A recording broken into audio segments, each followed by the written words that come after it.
माझी एक विनंती आहे, जो काही प्रकार झाला तो अख्ख्या महाराष्ट्राने पाहिला, अख्ख्या देशात त्याची चर्चा झाली, त्याच्यात काही वेदनाही झाल्या, माझ्यासारख्यालाही वेदना झाल्या.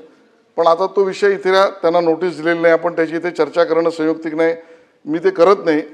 माझा मुद्दा असा आहे की आशा भोसलेजींना आपण काल श्रद्धांजली शोकप्रस्तावामध्ये वाहिली. पण माझी अशी विनंती होती की या सदनामध्ये काही लोकांनी त्याच्यावर मत व्यक्त करायला हवी होती.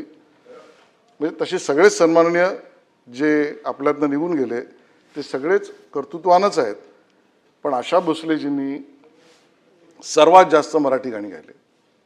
आशा भोसलेंनी सगळ्यात जास्ती भक्तिगीतं, बालगीतं, बडबड गीतं, शौर्यगीतं, प्रेरणागीतं याचा रेकॉर्ड शक्यतो कोणी मोडेल अशी शक्यता जवळपास नाही.